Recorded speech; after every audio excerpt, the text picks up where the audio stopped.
శ్రీగురుభ్యో నమ. హరి ఓం. శ్రుతిస్మృతిపురాణానామాలయం కరుణాలయం నమామి భగవత్పాద శంకరం లోకశంకరం. ఓం సహనావతు సహనౌ భునక్తు సహ వీర్యంకరవావహై తేజస్వినావధీతమస్తు మా విద్విషావహై. ఓం శాంతి శాంతి శాంతి. ఓం ఉషన్హ వై వాజస్రవసః సర్వవేదసందదౌ తస్యః నచికేతా నామ పుత్ర ఆసా తగుంహ కుమారగం సంతం దక్షిణాసు నీయమానాసు శ్రద్ధా ఆవివేశ సోమన్యత పీతోదకాః జగ్ధతృణాః దుగ్ధదోహాః నిరింద్రియాః అనందానామతే లోకాః తాన్ స గచ్చతి తా దదతు. సహోవాచ పితరం తతకస్మై మాం దాస్యసీతి ద్వితీయం తృతీయం తగుం హోవాచ మృత్యవే త్వా దదామీతి. బహూనామేమి ప్రథమః బహూనామేమి మధ్యమః కిగుంస్విద్యమస్య కర్తవ్యం యన్మయాద్య కరిష్యతి. అనుపశ్య యథా పూర్వే ప్రతిపశ్య తథా పరే సస్యమివ మర్త్యః పచ్యతే సస్యమివ ఆజాయతే పునః.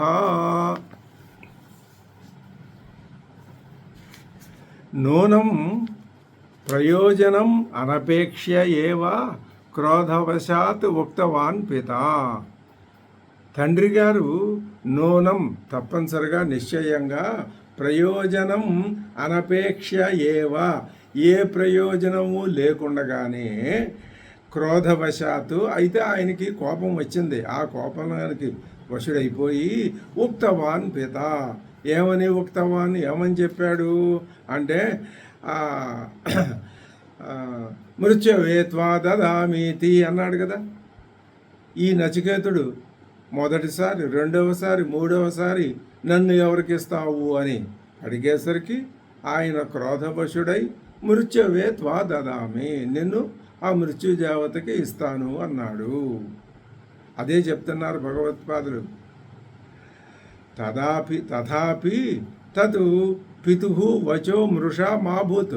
ఆయన కోపంలో చెప్పినా సరే పితు వచ మృషా మాభూత్, తండ్రి గారి మాట అబద్ధం కాకూడదు, సత్యమే కావాలి. రామాయణానికి మూలవాక్యం మూల కారణం ఇదే కదా. తండ్రిని సత్యవాక్ పరిపాలకుణ్ణి చేయడానికే శ్రీరామచంద్రుడు రాజ్యాన్ని పరిత్యజించి అడవులకు వెళ్ళాడు అని మనకి రామాయణం చెప్తున్నది. ఇదే భావం. అది ఆ తత్వమే ఆత్మతత్వం, అదే పరమాత్మతత్వం, అదే ఇక్కడ నచికేతుడి తత్వం. పితుర్వచ మృషా మాభూదిచ్చేవం మత్వా అని అనుకుని పరిదేవనాపూర్వకం కొంచెం దీర్ఘమైన ఆలోచనతో ఆహా పితరం తండ్రితో అన్నాడు. ఎటువంటి తండ్రితో? శోకావిష్టం కిం వయా ఉక్తం ఇది. నేను ఏమన్నాను? అయ్యో పిల్లవాడిని అనవసరంగా యముడికి ఇచ్చేస్తాను అన్నానే అని శోకావిష్టుడయ్యాడు తండ్రి. ఈ కఠోపనిషత్తు ప్రారంభం అవటంతో యముని ప్రసక్తితో ప్రారంభమవుతోంది, మృత్యు ప్రసక్తితో ప్రారంభమవుతోంది.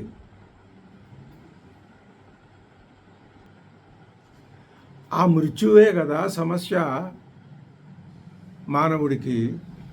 మోక్షగామి అయినటువంటి మానవుడికి సమస్య మృత్యువు.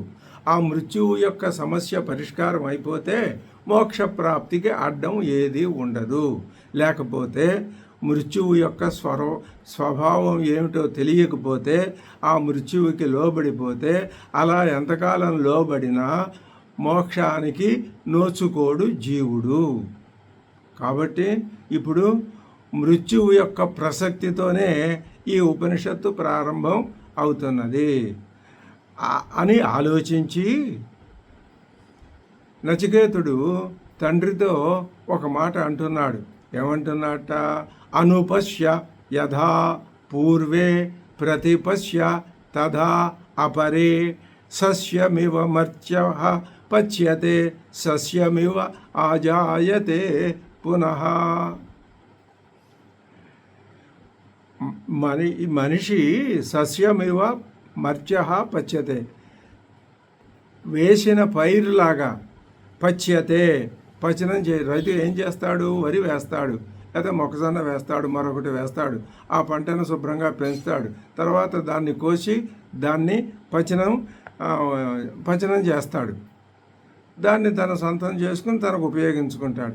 మళ్ళీ వేస్తాడు, మళ్ళీ వస్తుంది, మళ్ళీ వేస్తాడు, మళ్ళీ వస్తుంది. ఇది మానవుడు ఈ విధంగా మరణిస్తున్నాడు, మళ్ళీ మళ్ళీ పుడుతూనే ఉన్నాడు. ఎందుకు ఈ మాట చెప్పాలి అంటే, ఈ జనన మరణ చక్రంలో నుంచి తప్పించుకోవటం సాధ్యం కాదు.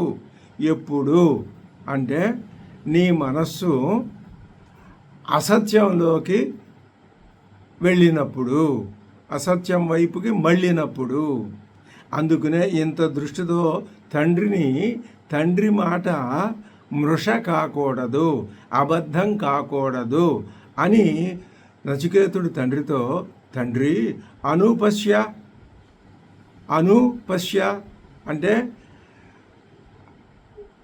అదే వరుసలో నువ్వు కూడా పశ్య చూడు, పెద్దలందరూ ఏ విధంగా చూశారో అదే పద్ధతిలో నువ్వు కూడా చూడు, ఆలోచయ అని అర్థం. ఇంకా చెప్పాలి అంటే నిభాలయ, గట్టిగా నిర్ణయం చేసుకో, గట్టిగా పరిశీలించు. ఏమిటి? క్రమేణ యథా ఏన ప్రకారేణ వృత్తాః పూర్వే అతిక్రాంతాః పితృపితామహాదయః తవ పితృపితామహాదయః, నీ యొక్క పితృపితామహాదులు అందరూ కూడా అతిక్రాంతాః, వాళ్ళు ఏం చేశారు? వెళ్ళిపోయారు. ఎలాగ వెళ్ళిపోయారు? ఏన ప్రకారేణ వృత్తాః, ఏ ప్రకారంగా అయితే వాళ్ళు వృత్తాః యథా అనుపశ్య యథా పూర్వే యథా. దీనికి అర్థం వివరించి చెప్తున్నారు శంకర భగవత్పాదులు. ఏమని? ఏన ప్రకారేణ వృత్తాః పూర్వే, పూర్వీకులు నీ తాత ముత్తాతలందరూ ఏ విధంగా ఏ ప్రకారంగా వృత్తాః ప్రవర్తించారో, అతిక్రాంతాః ప్రవర్తించి అతిక్రాంతాః వెళ్ళిపోయారో, ఎవరు వాళ్ళు? పితృపితామహాదయస్తవ, నీ పితృపితామహాదులందరూ. అనుపశ్య, అది నువ్వు ఆలోచించు, ఆ పరంపరలో నువ్వు కూడా ఆలోచించుకుంటూ రా, గట్టిగా దాని గురించి ఒక నిర్ణయం చెయ్యి. అంటే వాళ్ళు వెళ్ళిన దారిలోనే నువ్వు కూడా వెళ్ళు. వాళ్ళు ఏ విధంగా సత్యాన్ని పాలించారో నువ్వు అదే విధంగా నువ్వు అన్న మాటని, నీ ప్రతిజ్ఞను నువ్వు నెరవేర్చుకో. నీ మాటను నువ్వు అబద్ధం చేసుకోవద్దు, నువ్వు అన్న మాటను నిజం చేసుకో. అప్పుడు నీ మనస్సు సత్యం మీదనే ఉంటుంది. దానికి ఎంత శిక్ష పడినా సరే, ఎంత బాధపడవలసి వచ్చినా సరే, ఎంత దాని ఖరీదు ఎంతైనా సరే అన్నట్లుగా, తవ పితృపితామహాదయః తవ అతిక్రాంతాః తాన్ దృష్ట్వాచ, వాళ్ళని చూడు నువ్వు, తేషాం వృత్తం ఆస్థాతుం అర్హసి, వాళ్ళను చూసి వాళ్ళ యొక్క వృత్తాన్ని, నడవడిని నువ్వు ఆస్థాతం, అదే పద్ధతిలో వెళ్ళడానికి అర్హసి, నువ్వు ఆ పద్ధతిలో వెళ్ళాలి.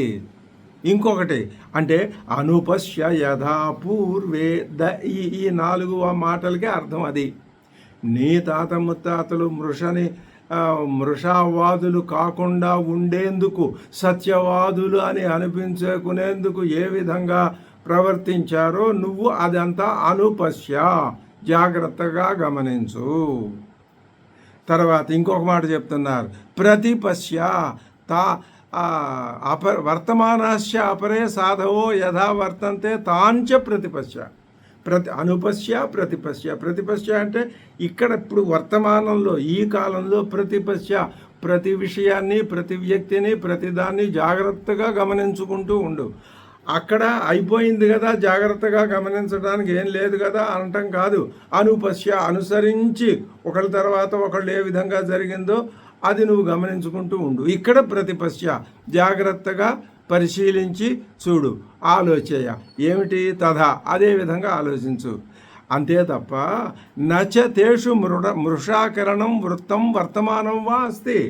పూర్వీకులైనా వర్తమానులైనా ఎవరైనా వారిలో మృషాకరణం అనేది పూర్వం జరగలేదు, ఇప్పుడు జరగటం లేదు.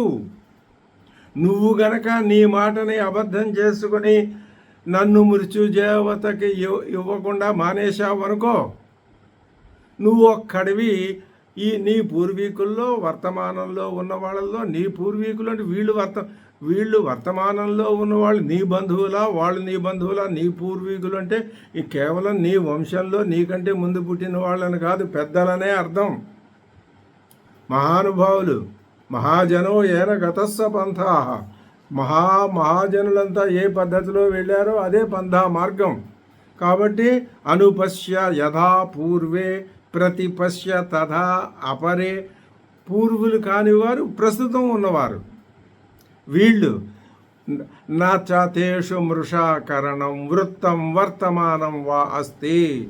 ఖచ్చితంగా చెప్తున్నాడు నచికేతుడి తండ్రితో, వారెవరిలో కూడా పూర్వీకుల్లో కానీ ఈనాటి వారిలో కానీ ముందు రాబోయే వారిలో కానీ మృషాకరణం అనేది ఉండదు. ఎటువంటి వాళ్ళు సత్యనిష్ఠులు, వాళ్ళు బ్రహ్మనిష్ఠులు, వాళ్ళు ఆత్మరతులు, వాళ్ళు స్వస్వరూప విజ్ఞాతలు. వాళ్ళలో మృషాకరణం అనేది అప్పుడు లేదు, ఇప్పుడు లేదు. ఏమే వర్తమానం వా అస్తి. తద్విపరీతం అసతాంచ వృత్తం మృషాకరణం. అసద్వాదులు ఉన్నారే అంటే సద్భావ స్థితులు కాని వాళ్ళు, ఆత్మజ్ఞానం లేని వాళ్ళు, ఆత్మహనోజనా. వాళ్ళకి అసలు ఆత్మ అంటే ఏమిటో తెలియదు, ఏది తెలియదు. నచికేతుడు ఒక వంక పెట్టి ఉన్న విషయాన్ని స్పష్టంగా చెప్తున్నాడు. ఈయనకి బ్రహ్మ విద్యోపదేశం ఇంకా జరగలేదు. అయినా నచికేతుడి మాట ఎంత అద్భుతమైనటువంటి విషయాన్ని బయట, ఆయనకి పూర్వజన్మ సంస్కారం అలాంటిది. ఆయన ఎప్పుడూ బ్రహ్మనిష్ఠుడే. అయితే మరి ఎందుకండి ఈ యమ సంవాదం, యముడి దగ్గరికి వెళ్ళాలని ఈ నాటకం, ఈ కథ, ఈ కల్పన ఎందుకు అంటే మన కోసం. ఉపనిషత్తు మనలాంటి మంద మధ్యమ, అతి మధ్యమ, అధమ సాధకులైన వాళ్ళ కోసం ఎప్పటికైనా వీళ్ళు ఆ స్థితిని చేరుకోపోతారా అని ఒక ఉపదేశాన్ని అక్కడ పెడితే అది చదువుకున్న వాళ్ళు అర్థం చేసుకుని ఆ స్థితిని దాటిపోతారు. అది చదవని వాళ్ళు అలాగే ఉండిపోతారు. కాబట్టి ఉపనిషత్తులు ఎందుకు వచ్చినాయి? ఇదిగో మానవ జాతిని, సాధక జాతిని ముందుకు నడిపించటం కోసమే వచ్చినాయి అని స్పష్టంగా నచికేతుని మాటల వల్ల మనకి అంతరార్థం, అక్కడ ధ్వని మనకి తెలుస్తున్నది. నచ మృషాకృత్వా కశ్చిత్ అజరామరో భవతి. రూలింగ్ ఇచ్చేస్తున్నారు శంకర భగవత్పాదులు. ఎవరి రూపంలో? నచికేతసుడి రూపంలో. అదే చెప్తున్నారు, తండ్రి అబద్ధాన్ని ఆచరించి కానీ, అబద్ధాన్ని పలికి కానీ, అబద్ధం మీద ఆలోచన ఉండి కానీ సత్యం వైపుకి ఇక్కడ సత్యము అబద్ధము అంటే కేవలం మాటను నిలబట్టుకోవటం, మాట తప్పటం, ప్రతిజ్ఞ చేయటం, ప్రతిజ్ఞను తప్పటం అదే ప్రధానం. కానీ దానికంటే అంతకంటే కూడా సత్యదృష్టి బాగా ప్రధానం అని అనిపిస్తున్నది. నచ మృషాకృత్వా కశ్చిత్ అజరా అమరః భవతి. మృషాదృక్పథం ఉంటే అజరామరత్వం రాదు, సత్యదృష్టే ఉండాలి. యతః ఏమిటి ఇదంతా ఎందుకు నువ్వు చెప్తున్నావు అంటావా? నేను చెప్తాను విను. ఈ జన్మ ఇప్పుడు వచ్చింది, నీ చేతిలో ఉంది. కాసేపు ఉంటే ఇది పోతుంది, తర్వాత ఏం జరుగుతుందో నీకు తెలియదు. ఇక్కడ ఇంకొక విచిత్రం కూడా ఉంది.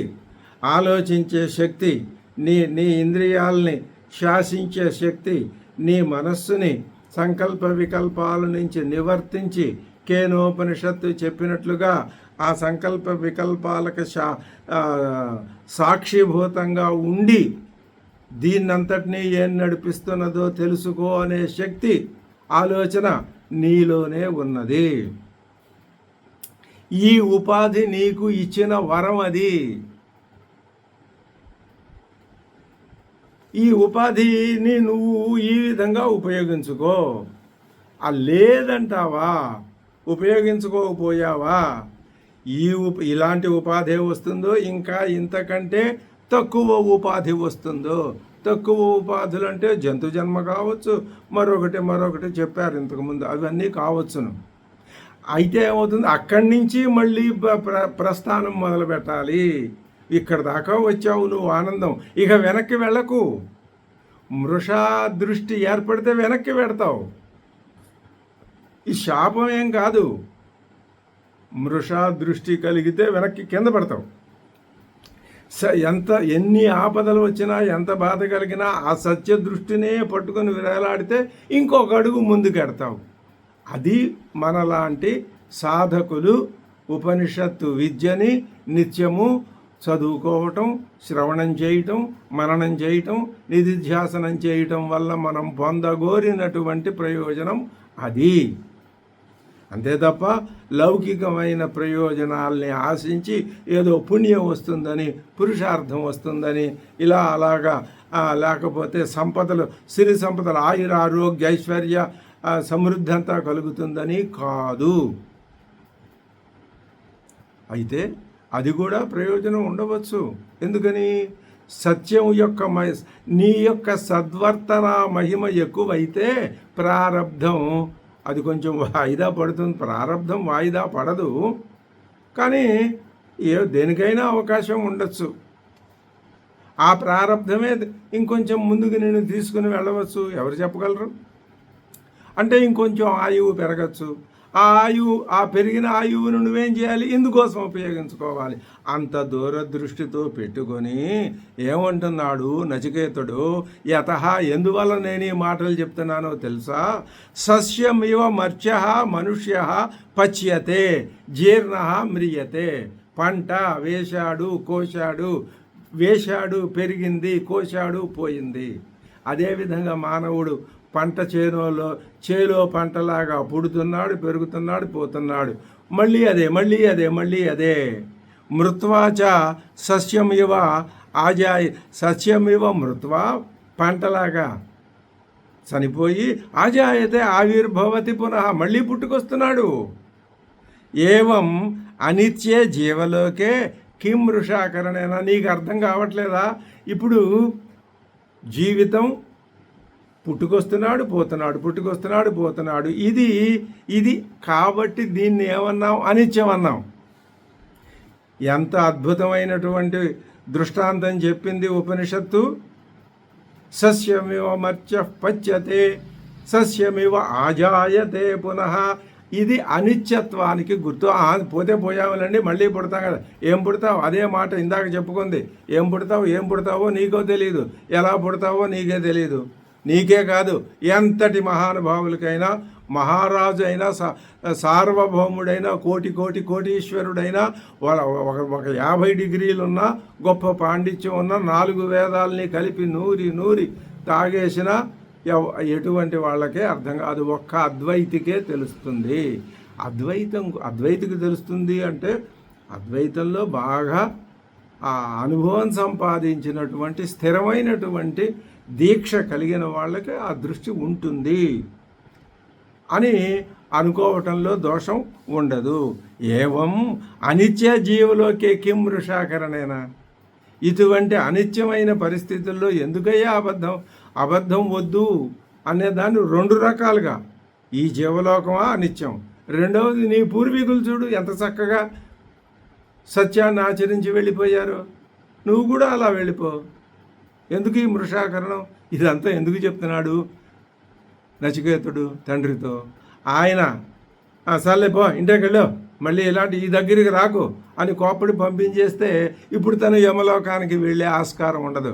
ఏమైనా సరే ఆయన ఎంత దృఢమైనటువంటి ఆ దీర్ఘమైనటువంటి మనశ్శక్తి, సంకల్ప శక్తి గలవాడు అనుకుంటున్నాం. ఈ మాట ఇప్పుడు స్ఫురిస్తున్నది. నచికేతుడి సంకల్ప శక్తి అనితర సాధ్యం. ఇక్కడ బాలుడా అవునా, యువకుడా, వృద్ధుడా కాదు. సనక సనందనాదులు ఎవరు ఎప్పుడూ 5 ఏళ్ల బాలురు. నచికేతుడు అంతే, ప్రహ్లాదుడు అంతే, ధ్రువుడు అంతే. దీన్ని బట్టి, ఈ కథల్ని బట్టి మనం గ్రహించవలసిన విషయాలు అనేకము ఉన్నాయి. అందులో ఒకటిదేమిటి?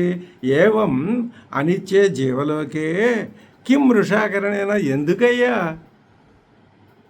ఇచ్చిన మాట, అన్నమాట నెరవేర్చుకోకుండా పోవటం ఎందుకు? నచికేతుడు ఇలా చెప్పటం వల్ల తీర్థం, స్వార్థం రెండూ ఉన్నాయి. తన ప్రయోజనం నెరవేరుతుంది, అద్భుతమైన విషయాన్ని ఉపదేశించినట్లుగాను అవుతుంది. పాలయ ఆత్మనః సత్యం. స్పష్టంగా ఇప్పుడు బయటపడి చెప్తున్నారు శంకర భగవత్పాదులు. మనం అనుకోవటం కాదు. సత్యం, ఆత్మనః సత్యం. సద్భావాన్ని, ఆత్మస్వరూపాన్ని పాలయ, నువ్వు నిలబెట్టుకో. నీ ఆత్మ, నీ స్వరూపాన్ని అబద్ధం చేసుకోకు. ప్రేషయమాం యమాయ, నన్ను యమాలయానికి పంపించు. అనుపశ్య యథా పూర్వే ప్రతిపశ్య తదా పరే. సస్యమివ మత్య పచ్యతే సస్యమివ ఆజాయతే పునః అన్నాడు. అలా చెప్పి ఇప్పుడు సహా ఏవం ఉక్తః పిత ఆత్మనః సత్యతాయై ప్రేషయామాస. ఇంకా తండ్రి గారు సర్లేపో, ఎప్పుడైతే ముందర కాళ్ళకి బంధం వేసేశాడో నచికేతుడు, ఇంకా ఆయనకి మంచి పేరు ప్రతిష్టల మీద మనస్సు కలిగి సరే నేనెందుకు నీకోసం అబద్ధం ఆడానని అనిపించుకోవాలి, ఉంటే పోతే పో వెళ్ళిపో అన్నాడు అని సరే అని అనుజ్ఞ ఇచ్చాడు. ఎవరు? వాజశ్రవసుడు. వాజశ్రవసుడు ఎవరు? వాజశ్రవుని యొక్క కుమారుడు. వాజశ్రవుడు ఎవరు? అక్కడ ఏమర్థం చెప్పారు? వాజం అన్నం, శ్రవ కీర్తికి. అన్నదానం వల్ల కీర్తి సంపాదించిన వాడు వాజశ్రవుడు. ఆయనకి మంచి కీర్తి ప్రతిష్టలు వచ్చాయి. లోకులు అన్నారు వాజశ్రవుడు అని.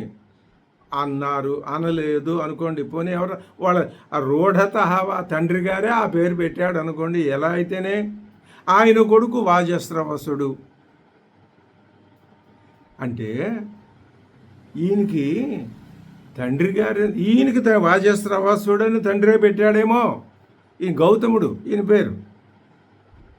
అంటే దీన్ని బట్టి మనం ఈయనలో ఆ పీదోదక జగ్ధతృణ ఆ విషయాన్ని గమనించి ఆయన ఏం చేస్తున్నాడు? ఎంతసేపు తనకి స్వర్గలోకం ప్రాప్తించాలని ఆ ఉద్దేశంతో దానానికి అనర్హమైన వాటిని కూడా దానం చేస్తున్నాడు.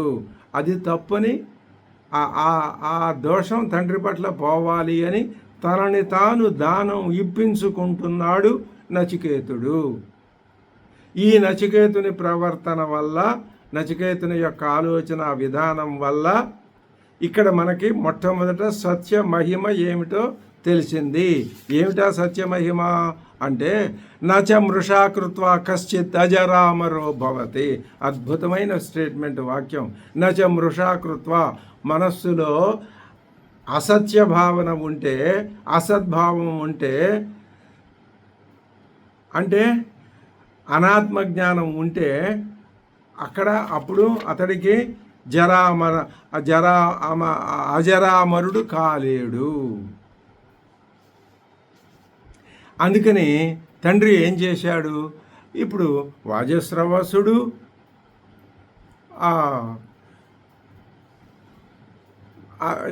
ఆ పేరును తండ్రి గారు పెట్టి ఉండవచ్చు, లేదా ప్రజలే అని ఉండవచ్చును. ఏదైనా అందులో ఇబ్బంది లేదు. మనం అర్థం చెప్పుకోవటంలో అదేంటి తండ్రి గారే పెట్టాడు ఆ పేరు అని అనుకోవటంలో కూడా ఆయనలో ఈ చిన్న లోపం ఉంది కాబట్టి అని ఆ మాట భగవత్పాదులు అక్కడ చిన్న సూచన చేశారని మనం భావించవచ్చు. సరే, సహా ఏవం ఉక్త పిత ఆత్మన సత్యతాయై ప్రేషయామాస. సరే వెళ్ళు అని పర్మిషన్ ఇచ్చేశాడు తండ్రి గారు. సహాచ యమభవనం గత్వా. చూడండి కథ ఎంత అద్భుతమైన మలుపు తిరుగుతోందో. అసలు కథ ఎక్కడ ప్రారంభమైందో. ఆయన వాజశ్రవసుడు, ఆయన ఉషన్హవై స్వర్గలోకం కోసం ఆయన సర్వవేద సందదౌ విశ్వజిత్ యాగాన్ని ప్రారంభించాడు. ఆయన దానం చేస్తున్నాడు. ఆయనకు ఒక కుమారుడు ఉన్నాడట. ఆ చెప్పటంలోనే ఆశ్చర్యం. మామూలు కుమారుడు లాంటి వాడైతే ఓ కుమారుడు ఉన్నాళ్లే అని ఏదో చెప్పేసేవాడు. అసలు ఈ కథ ఉండేది కాదు. కానీ ఆ కుమారుడు సత్యస్వరూపుడు, ఆత్మస్వరూపుడు. మనకి పురాణాల్లో సనక సనందనాథులు ఎలా, శుక మహర్షి లాంటి వాళ్ళు ఎలా కల్పిస్తారో, ఎలా కనపడతారో, ఇక్కడ ఈ కథలో కూడా ఈ నచికేతసుడు అలాంటి వాడే. ఆయన చూశాడు, తండ్రిని హెచ్చరించాడు. నన్ను ఎవరికి ఇస్తావన్నాడు. కొంచెం విసిగించాడు. ఆ విసిగించటం కూడా ఆయన చేసిన ఒక ప్రయత్నంలో భాగమే. తండ్రి గారి స్వభావం బాగా తెలుసుగా, అది చేశాడు. సరే, ఆయన నిన్ను యముడికి ఇచ్చానన్నాడు. నువ్వు మాట నిలబెట్టుకో అన్నాడు. సరే నిలబెట్టుకుంటానన్నాడు. ఇక్కడ దాకా వచ్చిన తర్వాత చెప్తున్నారు భగవత్పాదులు కథ మధ్యలో అల్లింది భగవత్పాదులే. చక్కగా ఆ శ్లోకానికి ఈ శ్లోకానికి ఏ విధమైన గ్యాప్ లేకుండా కథని అల్లేసి చెప్తున్నారు. ఏం చెప్తున్నారు? తండ్రి గారు అంగీకరించాడు. మరి ఇప్పుడు ఉపనిషత్తు ఏం చెప్పుకుంటూ పోయింది? ఎవరు మాట్లాడారో, ఎవరు మాట్లాడుతున్నారో అదని చెప్పలా. మధ్య అక్కడో ముక్క చెప్పి మధ్యలో గ్యాపులు పెట్టింది. ఆ గ్యాపులు ఫిలప్ చేసి చక్కగా ఒక స్టోరీ బిల్డింగ్ చేస్తున్నారు శంకర భగవత్పాదులు. సచ యమభవనం గత్వా తిస్రో రాత్రి ఉవాస. అక్కడికి వెళ్ళి 3 రాత్రులు ఉవాస నివసించెను. అదేంటండి, యమభవనానికి వెళ్ళి 3 రాత్రులు నివసించడం ఎందుకు? వెళ్ళంగానే యముడు రా వచ్చి కూర్చో అని పిలవాలి కదా. లేదు. ఎందుకని 3 రాత్రులు ఉండాల్సి వచ్చింది? యమే ప్రోషితే. యముడు ఏం చేశాడు? ఆయన ఇతర దేశాలకి వెళ్ళిపోయాడు. తన దేశంలో, తన ఇంట్లో, తన రాజ్యంలో లేడు. ఇదేంటండి కథ? యముడు వెళ్ళిపోతే మరి ఆయన డ్యూటీ ఎవరు చేస్తారు? ఆయన ఎక్కడున్నా ఆయన డ్యూటీ జరుగుతూనే ఉంటుంది, నిమిత్త మాత్రంగా ఉంటాడు. యముడంటే ఎవరు? సర్వశక్తి, సర్వజ్ఞ, సర్వశక్తి.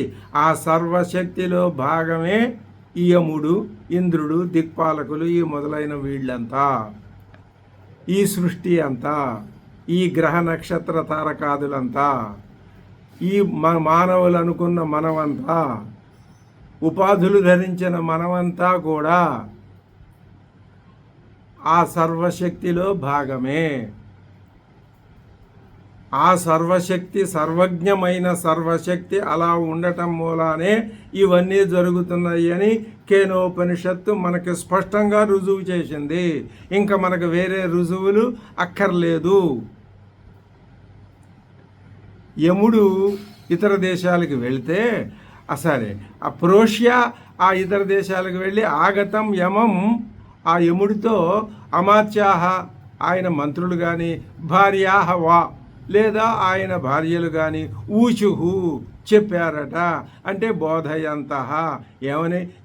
యముడు వచ్చేసరికి వీళ్ళంతా ఆయనతో, యముడితో అంటున్నారు ఏమని? వైశ్వానర ప్రవిశత్యతిర్బ్రాహ్మణో గృహాను తస్యైతాగుం శాంతిం కుర్వంతి హర వైవస్వత ఉదకం అంటున్నారు. వైశ్వానరుడు అంటే అగ్ని అర్థం చెప్పారు భగవత్పాదులు. వైశ్వానర అగ్ని ఏవ సాక్ష. అగ్ని వచ్చిందా? నచికేతుడు వచ్చాడా? నచికేతుడు అగ్ని వలె ఉన్నాడు. ఇప్పటిదాకా నచికేతుని యొక్క ప్రభావాన్ని చెప్పలేదు ఉపనిషత్తు. ఇప్పుడు అదిరిపోయేటట్లు అంత అంత వైశ్వానరుడిలాగా అగ్నిలాగా ప్రకాశిస్తున్నాడా నచికేతుడు? 5-6 సంవత్సరాల బాలుడు. ఇక్కడ వయస్సు కాదు ప్రధానం, ఆత్మజ్ఞత, సత్యస్వరూప అభిజ్ఞ అది ఉండాలి. అగ్ని ఏవ సాక్షాత్. అటువంటి వైశ్వానర ప్రవిశతి, ప్రవేశించాడు. ఎలాగా? అతిథి సన్ను, అతిథి అయి. ఎవరు ప్రవేశించారు? వైశ్వానరుడు కాదులే, బ్రాహ్మణ, బ్రహ్మనిష్ఠుడైనటువంటి ఒక కుర్రవాడు. గృహాన్ దహన్నివా. ఆయన వచ్చేసరికి నీ గృహాలన్నీ అగ్ని యొక్క అవన్నీ తగలబెట్టుతున్నాడా అన్నట్లు ఉన్నాయి. నీ గృహాలన్నీ తగలబడిపోతున్నాయా అన్న దహన్నివ. వచ్చి ఉన్నాడు అక్కడ, అగ్ని భగభగ మండుతున్నది. తస్య దాహం శమయంతః ఇవ. ఆ అగ్ని వంటి ఆ కుర్రవాని యొక్క దాహమును, ఆ కాల్చడాన్ని శమయంతః ఇవ, శమింప చేస్తున్నట్లు వలె అగ్నేహే ఏతాం పాద్య ఆసనాది దాన లక్షణాం శాంతిం కుర్వంతి సంతః. అలాంటి అగ్ని ఇంట్లోకి వస్తే అతన్ని వెంటనే శాంతింపజేయాలి. ఆ అగ్ని ప్రజ్వలనాన్ని తగ్గించాలి. ఏమి చేయటం వల్ల? ఏతాం పాద్య ఆసనాది దాన లక్షణం. పాద్యం ఇయ్యాలి. అగ్నిని శమింపజేయాలంటే నీరు. ఆ పాద్య రూపంలో ఆయన కాళ్ళు కొడుకుంటాడు, శమిస్తాడు. తర్వాత ఆసనం కల్పించాలి, చూపించాలి. అటువంటి లక్షణములు కలిగినటువంటి శాంతిం కుర్వంతి సంతః. ఎవరు? సత్పురుషులైన వాళ్ళు. ఎవరికి? అతిథేహే, అతిథిగా వచ్చిన వాడికి. యతః అలా చేస్తారు కాబట్టే, అతః అందువల్ల, హర ఆహర తీసుకురా. ఏం తీసుకురమ్మంటారు? ఎవరితో చెప్తున్నారు? హే వైవస్వత, ఓ యమధర్మరాజా తీసుకురా. దేనిని? ఉదకం, ఉదకాన్ని తీసుకురా. ఎవరి కొరకు? నచికేతసే, నచికేతుడికి. ఆ నచికేతుడికి కూడా ఎందుకు? పాద్యార్థం, పాద్యం కోసం, ఆయన కాళ్ళు కడగటానికి ఉదకం తీసుకురా. యతశ్చ అకరణే. అలాంటిది ఏది నువ్వు చేయకపోతే, నువ్వు ఆ పని చేయకపోతే, ప్రత్యవాయ శ్రూయతే, నీకు దోషం వచ్చి పడుతుంది. ఆ దోషం వదిలించుకునేది కాదు, సామాన్యమైంది కాదు అని ఆయన మంత్రులు రాంగానే చెప్పారు. మంత్రులు చెప్పారా అండి? భార్యలేమో అన్నారు శంకర భగవత్పాదులు. సరే, అది పెద్ద విశేషం కాదు. ఏమన్నారు? వైశ్వానర ప్రవిశత్యతిథి బ్రాహ్మణో గృహాను తస్యైతాగుం శాంతిం కుర్వంతి హర వైవస్వత ఉదకం. ఏమని చెప్పారు అంటే, యతశ్చ అకరణే ప్రత్యవాయ. అతిథిని శాంతింప చేయకపోతే దోషం వచ్చి పడుతుంది. ఏం దోషం తెలుసా? ఆశా ప్రతీక్షే సంగతగుం సూనృతాంచ ఇష్టాపూర్తే పుత్ర పశుగుంశ్చ సర్వాను ఏతద్వృంక్తే పురుషస్య అల్పమేధసః యస్యానశ్నన్ వసతి బ్రాహ్మణో గృహే. ఆశా ప్రతీక్షే. ఆశ, ప్రతీక్ష 2 మాటలు చెప్తోంది వేదం. ఆశ అంటే అర్థం చెప్తున్నారు శంకర భగవత్పాదుల వారు. అనిర్జ్ఞాత ప్రాప్య ఇష్టార్థ ప్రార్థన ఆశ అంటే, నీకు అది ఏ విధంగా పొందదగినది తెలియదు. ఏ విధంగా అనిర్జ్ఞాత ప్రాప్య ఇష్టార్థ, ఎలా పొందాలో తెలియదు కానీ ఇష్టార్థం అది వస్తే నీకు చాలా ఇష్టం కలుగుతుంది. దానికి ఆశ అని పేరు. ఎలా వస్తుంది తెలియదు, వస్తే మేలు జరుగుతుంది, అది ఆశ. నిర్జ్ఞాత ప్రాప్య అర్థ ప్రతీక్షణం ప్రతీక్ష. తెలుసు, ఇదిగో ఈ ప్రయోజనం జరిగితే ఈ ఫలితం ఉంటుందని తెలుసు. నిర్జ్ఞాత తెలిసినటువంటి ప్రాప్యార్థ, అది వచ్చినందువల్ల జరిగేటటువంటి ప్రయోజనం ఏమిటో తెలిస్తే దాన్ని ప్రతీక్ష అంటారు. దానికోసం వేచి ఉండటం ప్రతీక్ష. తెలియకపోయినా వస్తే కలిగితే మంచి ప్రయోజనం జరుగుతుంది, దాన్ని ఆశ అంటారు. ఆ ఆశ ప్రతీక్ష రెండూ కూడా తే ఆశ ప్రతీక్షే సంగతం తత్సంయోగజం ఫలం. ఆ ఆశా ప్రతీక్షల వల్ల సంగతం వల్ల కలిగే ప్రయోజనం ఏమిటి అంటే సూనృతాంచ సూనృతాహి ప్రియా వాక్ తన్నిమిత్తంచ. సూనృతాన్ని అంటే ప్రియమైన పలుకుని, దాని కారణంగా కలిగే సుఖాన్ని కూడా, ఇంకా ఇష్టాపూర్తాల్ని ఇష్టాపూర్తాల వల్ల కలిగే ఫలితాన్ని. ఇష్టం అంటే ఇష్టం యజ్ఞయాగాదులు చేయటం ఇష్టము, పూర్తం ఆరామాది క్రియాజం ఫలం అంటే తోటలు వేయించటం, నూతులు తవ్వించటం ఇలాంటి వాటి వల్ల వచ్చేది అది ఫలం, అది పూర్తం, ఇష్టాపూర్తం. అలాగే పుత్రాంచ పశువుంచ పుత్రులు, పుత్ర సంపద, పశు సంపద కూడా. అలాగే సర్వాన్ ఏతత్ సర్వం యథోక్తం వృంక్తే ఆవర్జయతి వినాశయతి ఇచ్చేతతు. ఏది బ్రాహ్మణుణ్ణి ఇంటికి వచ్చినటువంటి అతిథిని సత్కరించకపోతే ఏమేం పోతాయి? ఆశా ప్రతీక్షలు ఉండవు. సూనృతాం సంగతమైనటువంటి సూనృతాం అంటే ప్రియావాక్, సూనృతమైన ప్రియమైన పలుకు, దాని వలన కలిగే సుఖం కూడా ఉండదు. ఇష్టాపూర్తే వాటి వల్ల వచ్చే ఫలితం ఉండదు. పుత్ర పశువుల వల్ల వచ్చే సంతృప్తి ఆనందము ఉండదు. వీటన్నింటినీ కూడా ఆ వచ్చిన అతిథిని తిరస్కరించి పంపిస్తే, మర్యాద చేయకపోతే, పాద్యాసనాదులు ఇవ్వకపోతే ఆ వచ్చినటువంటి దోషం వీటన్నింటినీ పోగొడుతుంది. వినాశయతి పురుషస్య అల్పమే. అలాంటి వాడు ఎవడవుతాడు? మేధావంతుడు ఎవడో అలా చేయడు. అల్పమేధసుడు, తెలివి తక్కువ వాడు, తెలియని వాడు అలాగా వచ్చిన అతిథిని గౌరవించకుండా, అర్ఘ్యపాద్యాదులు ఇవ్వకుండా తన తెలివి తక్కువ తనంతో తనకి తానే చేటు చేసుకుంటాడు. అల్పమేధసః అల్పప్రజ్ఞస్య యస్య ఎవరైతే ఎవరవుతారో అల్పమేధసుడు, అల్పప్రజ్ఞుడు, ఎవరి ఇంటికైతే ఇటువంటి సత్స్వరూపుడైనటువంటి ఆత్మస్వరూపుడైనటువంటి బ్రాహ్మణుడు, బ్రహ్మనిష్ఠుడైన వ్యక్తి వచ్చి అర్ఘ్యపాద్యాదులు పొందకుండా వెళ్ళిపోతాడో, అనశ్నన్ అభుంజానో బ్రాహ్మణో గృహే వసతి, తినకుండా భోజనం కూడా చేయకుండా ఇంట్లో ఉంటాడో అటువంటి తస్మాత్ అనుపేక్షణీయ సర్వావస్థాస్వపి అతిథి ఇత్యర్థ. ఏ అవస్థలో కూడా నువ్వు ఎన్ని బాధలైనప్పుడు, ఎంత అవస్థ అయినప్పుడు అతిథికి నా ఉపేక్షణీయ, అతిథిని నువ్వు నిరాకరించకూడదు, ఏమరకూడదు, నిర్లక్ష్యం చేయకూడదు అని ఈ రెండు శ్లోకాలు ఎవరు చెప్పారు? ప్రోషితుడై తిరిగి వచ్చినటువంటి యమధర్మరాజుకి ఆయన మంత్రులు చెప్పారు. ఏం చెప్పారు? రెండు శ్లోకాలు. వైశ్వానరః ప్రవిశత్యతిథిర్బ్రాహ్మణో గృహానో తస్యైతాగుం శాంతిం కుర్వంతి హర వైవస్వతోదకం ఆశా ప్రతీక్షే సంగతగుం సూనృతాంచ సంగతగుం ఇష్టాపూర్తే పుత్ర పశుగుంశ్చ సర్వాను ఏతద్వృంక్తే వినాశయతి పురుషస్య అల్పమేధసః యస్య అనశ్నన్ వసతి బ్రాహ్మణో గృహే అని ఈ రెండు శ్లోకాల్ని ఆయనకి యమధర్మరాజుకి చెప్పారు. అప్పుడు యమధర్మరాజు అంటున్నాడు, ఏమంటున్నాడు?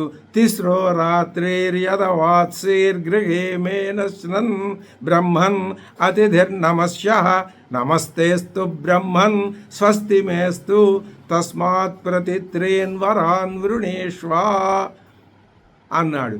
ఈ అద్భుతమైనటువంటి అతిథి మర్యాదన చేసి తనని తాను కాపాడుకుంటూ లోకాన్ని కూడా కాపాడాడు. లోకంలో ఆత్మ నిష్ఠులైనటువంటి వారి యొక్క గౌరవ ప్రతిష్టల్ని, మర్యాదను కూడా కాపాడాడు యమధర్మరాజు. అది ఎలా ఉందో ఈ శ్లోక భావం, 9వ శ్లోక భావం మనం తర్వాత తెలుసుకుందాం. ఓం సహనావతు సహనౌ భునక్తు సహ వీర్యంకరవావహై తేజస్వినావధీతమస్తు మా విద్విషావహై. ఓం శాంతి శాంతి శాంతి.